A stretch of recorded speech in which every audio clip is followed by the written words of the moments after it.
The grand ballroom of the Blackwood estate gleamed like a jewel under the crystal chandeliers. Every surface reflected the meticulous wealth and power that Adrian's family had accumulated over generations.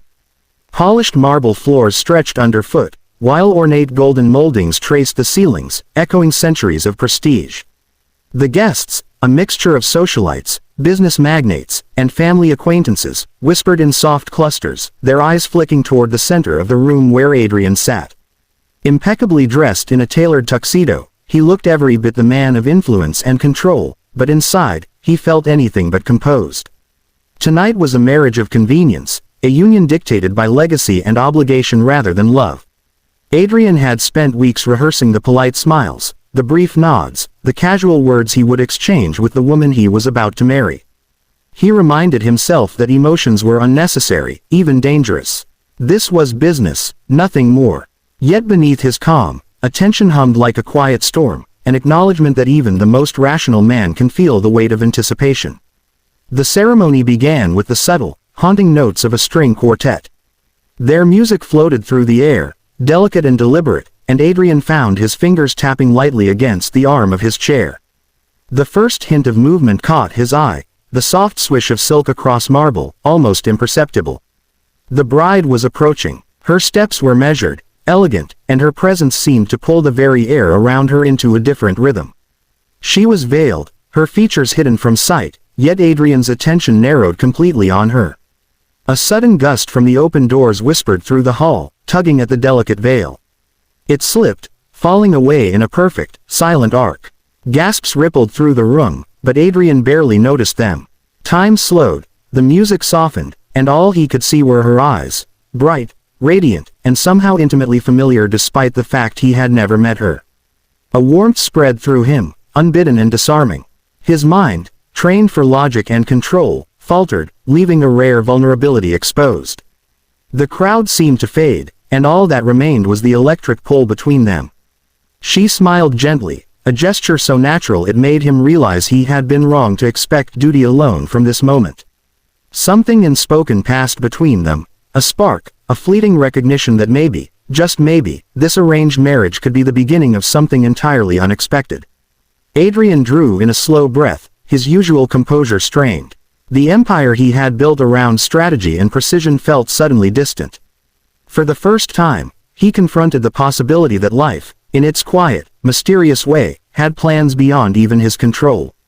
Adrian's eyes remained fixed on her, the bride whose veil had revealed more than just her face. It had unveiled something unexpected within him. He had entered this marriage anticipating formality, polite smiles, and fleeting acknowledgement. Instead, he found himself standing at the edge of a precipice, unprepared for the sudden stirrings of curiosity and fascination. The bride, Eleanor, stepped forward gracefully, her movements almost imperceptible yet commanding attention. She held her bouquet lightly, as though it were an extension of her calm confidence. Adrian noticed the subtle tremor in her fingers and the way her gaze darted briefly to the crowd, as if seeking reassurance. It was a quiet vulnerability hidden beneath elegance, and it drew him in further. The officiant cleared his throat, a formal reminder that the ceremony had begun. Guests turned their attention forward, expecting a traditional performance of rituals and words. Adrian, however, felt strangely disconnected from the proceedings. He observed Eleanor as she responded to each cue, her voice soft yet steady, carrying a warmth that seemed almost tangible. With every exchanged vow, Adrian felt a foreign pull at his chest, a sensation he hadn't experienced in years, an undeniable awareness of the human heart beneath the ceremony. When it was finally his turn, Adrian straightened, the weight of his usual composure returning momentarily. He spoke his vows clearly, reciting words he had rehearsed countless times, but Eleanor's presence made him stumble slightly. Her eyes held a softness that made his words feel inadequate, even meaningless. He caught the faintest smile on her lips, one that suggested she had noticed, even appreciated, his rare falter. As they exchanged rings, their hands brushed, a fleeting, electric contact that sent an unexpected thrill through him. The crowd remained unaware, absorbed in the ritual, but for Adrian, time seemed to slow. Every detail became sharp and vivid. The shimmer of her dress, the way the chandeliers reflected in her eyes, the soft cadence of her breathing. Each subtle motion and glance left him questioning how he had ever imagined marriage to be merely a transaction. By the time the officiant pronounced them husband and wife, Adrian's mind was a swirl of emotions he could neither name nor fully understand. The applause and congratulations echoed around them, but he scarcely noticed. He found himself studying Eleanor, captivated by her composure, her grace, and the hint of playful confidence in her gaze. In that moment, the arrangement they were supposed to honor felt irrelevant.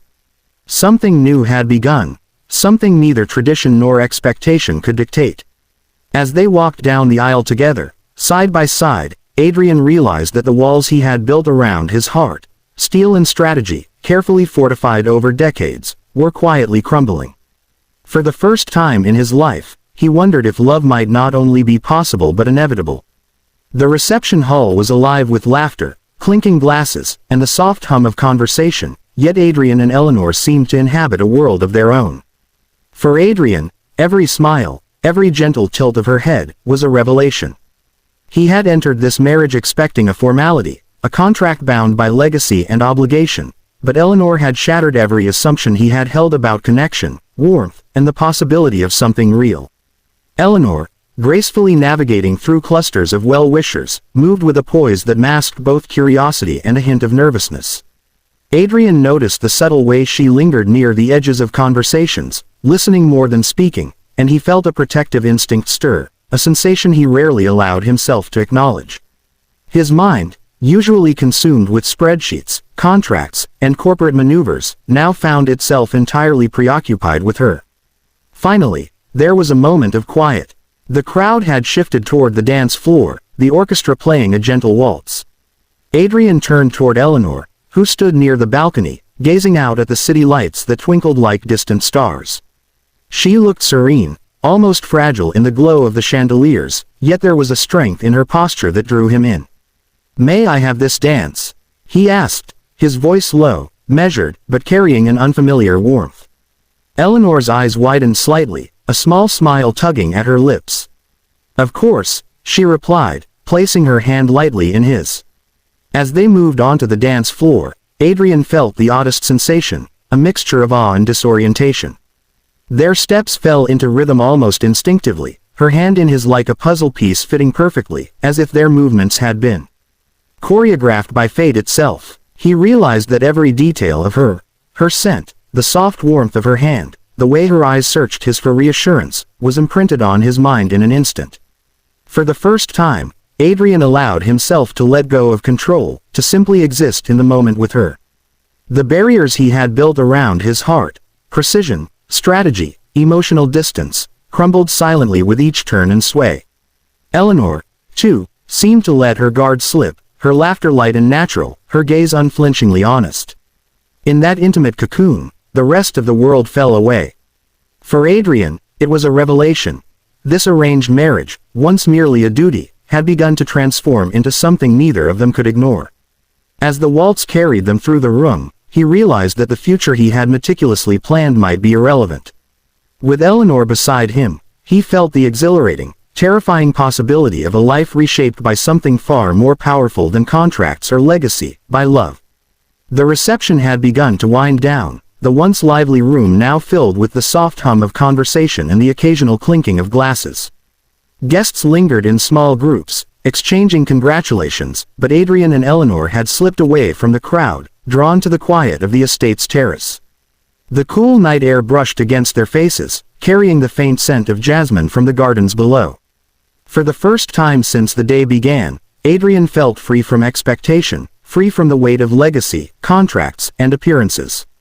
Eleanor leaned lightly against the marble railing, her gaze fixed on the distant city lights.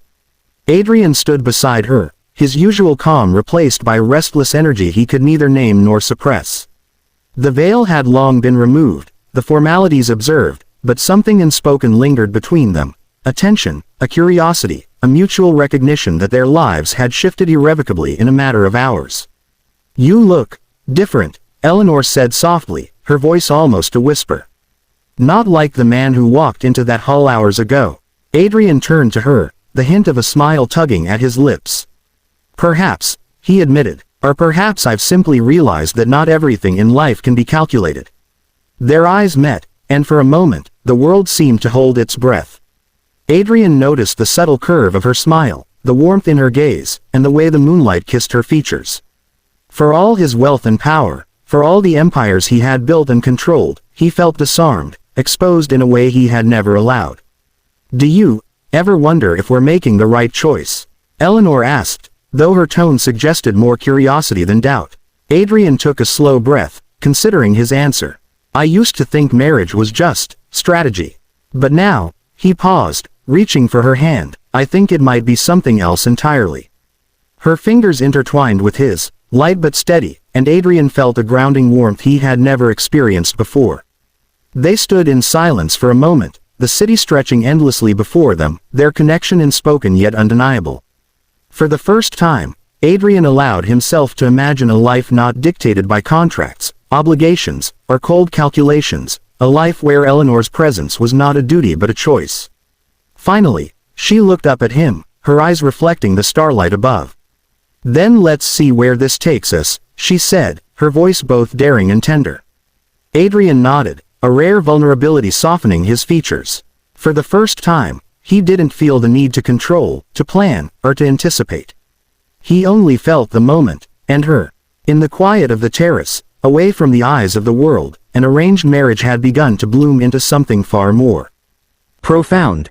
And for Adrian, that was both terrifying and exhilarating.